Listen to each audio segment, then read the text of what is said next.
فرمایا میں علی ابن الحسین ہوں. تو یہ بنی امیہ کا اور ہر جابر اور ظالم بادشاہ کا عموماً یہ طریقہ رہا ہے کہ ظلم خود کرتے تھے اور جبر کے نظریوں کو پھیلا کے اللہ پہ سب کچھ ڈال دیتے تھے. اور آج تک یہ جبر کا ایک نظریہ پل رہا ہے اور چل رہا ہے کہ شرعی و خیری من اللہ، شر بھی اللہ کی طرف سے اور خیر بھی اللہ کی طرف سے. تو کہنے لگا علی ابن الحسین، اس کو تو اللہ نے کربلا میں مار دیا تھا، اللہ نے کربلا میں مار دیا. فرمایا وہ میرا بھائی علی الاکبر تھا جس کو لوگوں نے مارا، آپ نے مارا. میں علی ابن الحسین زین العابدین. تو پتہ کیا کہنے لگا؟ تنزیہ کہنے لگا کیا حسین کو علی کے علاوہ کوئی نام آتا ہی نہیں تھا؟ ہر بچے کا نام علی رکھ دیا. وہ تو سمجھ رہا تھا قیدی ہے اور میرے سامنے تو بڑے بڑے کانپتے ہیں، یہ قیدی کیسے بولے گا؟ لیکن پتہ نہیں تھا وقت کا امام ہے. حضرت نے فرمایا یزید سن، تو کہتا ہے نا میرے بابے نے ہر بچے کا نام علی رکھ دیا. تیرا بابا چاہتا تھا نام علی مٹانا، میرے بابے نے ہر بچے کا نام علی رکھ کے قیامت تک کے لیے علی کو روشن کر دیا، نام علی کو زندہ کر دیا.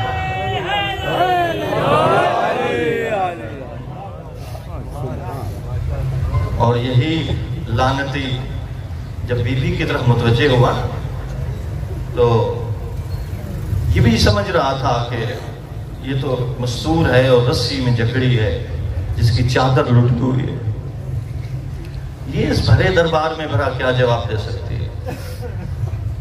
لیکن حضرت نے جو جواب دیا اس سے اس کے ممبر کی اور اس کے تخت کی کوچیں ہل گئیں. حضرت نے جب بی بی نے فرمایا یا یزید کہ قیدک وسع سعیک واللہ لتمہو ذکرنا ولا تمی تو وحینا. یزید تو جتنا فریب کر سکتا ہے کر لے، جتنی کوششیں کر سکتا ہے کر لے، میں زہرا جائی اللہ کی قسم اٹھا کے کہتی ہوں تو ہمارا ذکر نہیں مٹا سکے گا. کیا آج زہرا جائی کہ یہ بات ثابت ہو چکی ہے؟ تو وحی کے تذکرے، تو قرآن کے تذکرے ختم نہیں کر سکے گا. اور اس میں تو سارے سفراء اور مختلف قسم کے لوگ آئے ہوئے تھے. جب بی بی کی کلام پورے دربار پہ اثر کرنے لگی تو اس نے بی بی کو چپ کرانے کا اور کوئی ذریعہ نہ سمجھا. اس کے ہاتھ میں ایک جام تھا شراب کا، شراب پیے اور جو شراب بچی تخت کی نچلی سیڑھی پہ مولا حسین کے سر میں ڈال دی اور فرمایا حسین یہ وہ شراب ہے جو تیرے نانے نے حرام کی تھی.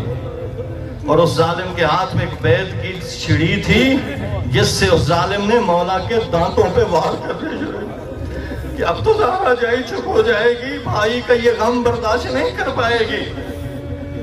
اللہ جانے بی بی نے یہ چھڑی لبوں پہ کیسے برداشت کی. لیکن زید ابن ارقم صحابی اٹھ کھڑا ہوا، کہنے لگا چھڑی ہٹا لے، میں صحابی رسول ہوں، میں نے آنکھوں سے دیکھا ہے رسول ان لبوں کے بوسے لیا کرتے تھے. یہ بوسہ گاہ رسالت ہے. عزاداروں اس وقت بی بی نے یہ پوچھا یزید امین العدل، کیا یہ عدل ہے کہ تیری کنیزیں تو پردے میں بیٹھے بناتے پیغمبر کو مکنا چادر بازاروں میں درباروں میں پھر آئے؟ اور بی بی نے پھر یہی جملہ، آخری جملہ عزاداروں، بی بی نے یہی فرمایا یزید یہ تو نہ کرتا تو کون کرتا؟ تو اس دادی کا پوتا ہے جس نے کل حضرت حمزہ کے جگر کو چبویا، جس نے حضرت حمزہ کی لاش کا مسئلہ کیا تھا، جس نے حضرت حمزہ کے اعضاء کو کاٹ کے اپنے گلے کا ہار بنایا تھا. عزاداروں جب 3 ہجری کو جنگ احد میں حضرت حمزہ شہید ہوئے، یزید کی دادی آئی، اس نے حضرت حمزہ کا جگر نکالا، بازو ان کی انگلیاں کاٹی، کان کاٹا، ناک کاٹے، یہ گلے کا ہار بنایا. اور جب حضرت حمزہ کی بہن رسول کی پھوپھی جناب صفیہ کو پتا چلا نا کہ میرا بھائی اتر گیا ہے تو مدینے سے دوڑی. جب میدان احد کے قریب آئی نا تو رسول نے دیکھا پھوپھی کو آتے ہوئے، فرمایا میرے صحابہ وہ دیکھو میری پھوپھی بھائی کی لاش پہ آ رہی ہے. میرے چچا کی لاش دیکھنے کے قابل نہیں، خسو خاساک ڈال دو، چادر ڈال دو۔ عزاداروں صحابہ نے ایسے کیا، جب بی بی قریب آئیں تو رسول نے روک لیا، کہا پھوپھی آپ کے بھائی کی لاش دیکھنے کے لائق نہیں ہے۔ میں کہوں گا یا رسول اللہ 3 ہجری کو ایک بہن بھائی کی لاش پہ آ رہی تھی، تو نے نہ جانے دیا، چادر بھی صفیہ نے پہنی ہوئی تھی، صحابہ کا مجمع تھا، آپ موجود تھے۔ ذرا 61 ہجری میں کربلا میں آؤ، دیکھو ایک بہن بھائی کی لاش میں آ رہی ہے، چادر لٹی ہوئی ہے، ہاتھ بندھے ہوئے ہیں۔ آئی نا جب بھائی کی لاش پہ تو رگیں کٹ چکی تھیں اور کہہ رہی تھی انت اخی الحسین انت ابن امی زہرا، میری ماں زہرا کا جایا تو ہے۔ جب پتہ چلا نا یہی حسین ہے، رخ مڑا مدینے کی جانب، فرمایا نانا صلی علیہ ملیک السما، تیرے جنازے میں تو 3 دن ملائکہ آتے رہے تھے، آنا ذرا حسین کا جنازہ دیکھ، مرملم بالدماء مقطع الاعضاء، دیکھ نانا حسین کی انگلی کٹ گئی ہے، دیکھ ہاتھ کٹ گئے ہیں، سر کٹ گیا ہے، ابا اور امامہ لوٹ لیا گیا ہے، بناتوں کا سبایا، نانا تیری بیٹیوں کو قیدی بنایا گیا ہے۔ بس آخری جملہ عزادارو، پھر بی بی نے بھائی کی لاش کے گرد چکر لگایا۔ سید سجاد نے پوچھا پھوپھی اماں میرے بابا کی لاش سے کیا ڈھونڈ رہی ہو؟ کہا بیٹا ڈھونڈ رہی ہوں کوئی جگہ مل جائے جہاں اجڑی بوسہ دے سکے، کوئی جگہ نہ ملی۔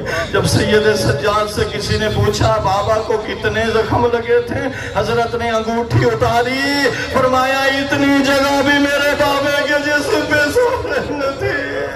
عزادارہ بی بی کو کوئی جگہ جب نہ ملی نا تو بی بی نے اپنے لبوں کو وہاں رکھا جہاں شمر کا خنجر چلتا رہا تھا، کٹی رگوں پہ اپنے لبوں کو رکھ کے چیخ بلند کی، فرمایا بھائی حسین آج زینب تمہیں وہاں بوسہ دے رہی ہے جہاں ماں زہرا نہ دے سکے، جہاں نانا نہ دے سکا، اماں بھی گردن اوپر سے چومتے تھے، آج میں تیری کٹی رگوں پہ بوسے دے رہی ہوں۔ حسین اٹھ، تیرے سہارے پہ زینب آئی تھی، آج تیرے بغیر کوفہ و شام جا رہی ہے۔ الا لعنت اللہ علی القوم الظالمین وسیعلم الذین ظلموا ایہم